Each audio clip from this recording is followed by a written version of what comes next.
Hi friends, బాగున్నారా? నేను బాగున్నాను. ఇప్పుడు నేను చూపించేది డ్రై ఫ్రూట్స్ మిల్క్ అండి. ఇది పొద్దున్నే పిల్లలకి ఇస్తే చాలా ఎనర్జీగా ఉంటుంది. స్కూల్కి వెళ్ళే పిల్లలకి ఇచ్చినా, పెద్దోళ్ళు అయినా ఎవరైనా తాగొచ్చు. చాలా ఈజీగా చేసుకున్నాం. ఇవిగో చూడండి. ఇవి ఐటమ్స్ ఇవన్నీ కలిపి నైట్ నానబెట్టుకోండి. నానబెట్టుకున్నాక దాన్ని మిక్సీ పట్టుకోవాలి. మిక్సీ పట్టుకుంటే ఇలా వస్తుంది. దీన్ని మనం గ్లాస్లో పోసేసుకుని,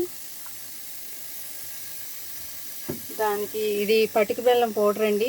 ఎందుకంటే పిల్లలకి ఇది సలవ, ఎండాకాలం వస్తుంది కదా, సలవ కాబట్టి ఇదే వేయాలి. షుగర్ అంత వాడొద్దు పిల్లలు కదండి. చిన్నపిల్లలైనా పెద్దవాళ్ళైనా షుగర్ కన్నా ఇది బెటరు.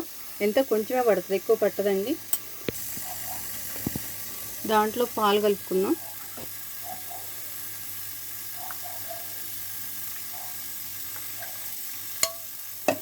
ఇలా పాలు కలిపేసి, డ్రై ఫ్రూట్స్ పిల్లలకి తినరండి. వాళ్ళకి ఎంత పేచి పెడతారంటే అస్సలు వాళ్ళకి నచ్చవు. అందుకని చెప్పేసి ఈ విధంగా ప్రయత్నించండి. పిల్లలు చాలా తొందరగా ఒకే రౌండ్లో పాలు తాగేస్తారు కదా. పాలలో కలుపుకున్నామంటే ఇలా ఉంటే టేస్ట్ బాగుంటుంది.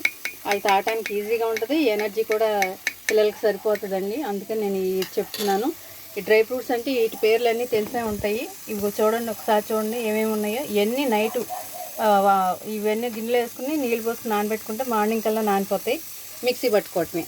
ఓకే ఫ్రెండ్స్, లైక్ చేయండి, షేర్ చేయండి, సబ్స్క్రైబ్ చేసుకోండి.